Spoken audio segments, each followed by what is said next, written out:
One giant leap for mankind. We have been given the scientific knowledge to pursue the exploration of the universe. Did you know the man who helped put Americans on the moon was once a top scientist for Hitler's Third Reich? Or that thousands of German scientists were brought to the United States after World War II in secret? What if we told you that the space race actually came from a controversial program that ignored Nazi ties to gain a technological edge over the Soviets? This is the shocking story of Operation Paperclip. In May 1945, Nazi Germany was crumbling. Hitler was dead, surrender was around the corner, and chaos gripped Europe as Allied forces advanced. Throughout all this, one man remained surprisingly calm: Wernher von Braun, the brilliant engineer behind the V-2 rocket program, the world's first long-range ballistic missile. Von Braun knew his expertise wasn't just valuable, it made him a prize worth fighting for. But instead of hiding or fleeing, von Braun approached the Americans directly, offering them his skills. Why did he do this? Because he understood something crucial. In the aftermath of war, science and technology would shape the future. And he wasn't alone in realizing this. The US, Soviet Union, and other Allied powers were all racing to secure Germany's top scientists and their groundbreaking innovations. The Soviets weren't subtle in their approach. They forcibly relocated German scientists, using threats and coercion to ensure cooperation. Meanwhile, the French and British, with fewer resources, resorted to tactics like kidnapping and stealing patents. The Americans, however, played a far different game. They offered freedom, well-paying jobs, and the promise of a new life far from the grip of the Soviet Union. So how did the US ensure victory in this scientific tug-of-war? They launched a covert mission known as Operation Paperclip, named for the paperclips used to flag files needing sanitizing, removing damning evidence of Nazi ties. Operation Paperclip aimed to recruit Germany's brightest minds. Between 1945 and 1962, more than 1,600 German scientists, engineers, and technicians were secretly brought to the United States. Their work would go on to shape everything from space exploration to missile technology. But at what cost? These weren't just ordinary scientists and engineers. Many of the men recruited through Operation Paperclip had been deeply embedded in Hitler's war efforts, creating weapons that caused immense destruction. Take Wernher von Braun, for example. As the mastermind of the V-2 rocket program, he oversaw the creation of a weapon that became a symbol of terror during the war. But the cost of that program was staggering, not just in terms of destruction, but human suffering. Over 20,000 concentration camp prisoners died under horrific conditions while assembling the rockets. The V-2 rocket itself was a terrifying innovation. It traveled faster than the speed of sound, giving its targets no warning before impact. In the war's final years, thousands of these rockets were launched at Britain and other Allied nations, killing civilians indiscriminately. Hitler called it his vengeance weapon, a desperate attempt to turn the tide of a war slipping out of his grasp. But these technological marvels came at an unbearable price. The rockets weren't just feats of engineering, they were built on the backs of forced laborers who endured starvation, disease, and brutal treatment. For von Braun, however, these human costs seemed secondary.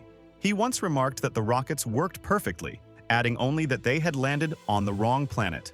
Was this a cold calculation, or simply indifference to the suffering his work inflicted? And here's the question we have to ask. How could someone responsible for so much pain and destruction later become one of America's most celebrated figures? Could the promise of scientific advancement really justify such a history? As World War II drew to a close, the US quickly realized the strategic value of men like Wernher von Braun. But there was a glaring issue. Many of these scientists had direct ties to the Nazi Party. President Harry Truman approved Operation Paperclip in 1945, but with one critical condition: no active Nazi supporters could be hired. Well, there was one big catch. Almost every top scientist on their list had been a member of the party. To sidestep this, US intelligence agencies took matters into their own hands. They sanitized the scientists' records, scrubbing away evidence of Nazi affiliations. This allowed von Braun, along with other key figures like Arthur Rudolph and Hubertus Strughold, to be brought to America with a shiny new label, non-political. Secrets don't stay hidden for long. By 1946, people found out Nazi scientists were working in the US, and the backlash was huge. Prominent Americans such as Eleanor Roosevelt and Albert Einstein were outraged. Veterans groups and civil rights leaders asked the obvious question: how could America, fresh from fighting the Nazis, bring these men into the country while millions of Europeans were still struggling in refugee camps? And people didn't stop there. They pointed out that these men weren't just scientists, they had real ties to the Nazi regime. Werner von Braun, for example, wasn't just a rocket engineer. He'd been a member of the SS, and yet in America he quickly became a celebrated figure. How did that happen? Once the scientists arrived, they got to work right away. Von Braun and his team were sent to Fort Bliss, Texas, and White Sands Proving Grounds, New Mexico, to develop missiles for the U.S. Army.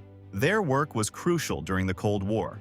But here's the real question. Was it worth it?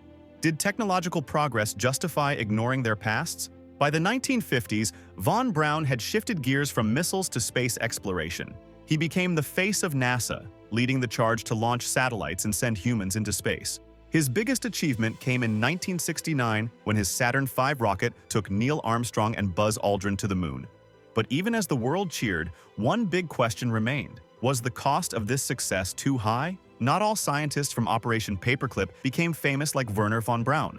Many worked quietly in fields like aviation, medicine, and chemical research. Some were involved in controversial projects, such as developing Agent Orange or biological weapons, while others simply disappeared into obscurity, with their Nazi ties largely forgotten. But Paperclip wasn't unique. The Soviet Union ran its own program, using less friendly tactics like forced relocations and intimidation to recruit German scientists. While the Soviets secured some top talent, the US gained a clear advantage. With von Braun and his team leading the way, America hit key milestones, including the historic moon landing. For the Cold War, this was a clear win. But was it worth the price? Operation Paperclip raises tough ethical questions. Can incredible achievements excuse immoral decisions? Was it right to overlook war crimes for the sake of progress? Von Braun and others focused on their work and left such questions unanswered. But for others, this avoidance was the problem. Tom Lehrer, a satirist, captured this dilemma perfectly in his song about von Braun. Once the rockets are up, who cares where they come down? That's not my department, says Werner von Braun. Looking back, historians debate whether Operation Paperclip was truly necessary. Werner von Braun undoubtedly saved the US years of research, but could American scientists have achieved the same results on their own? After all, not every Paperclip recruit was a genius. Many were average scientists whose contributions could have been matched by others. And then there's the question of what might have happened if the US hadn't acted. Could the Soviets have gained an insurmountable lead in the space race? Would they have landed on the moon first? These what-ifs highlight the stakes of the Cold War and the difficult choices it forced. So, was Operation Paperclip a necessary evil or a betrayal of American values? The answer isn't simple. It's a story of ambition, desperation, and the blurred lines between right and wrong. Without Paperclip, the US might not have won the space race. But the cost, both moral and human, was steep. Werner von Braun once sold Hitler a dream of victory through technology. Later, he sold America a vision of space exploration and lunar triumph.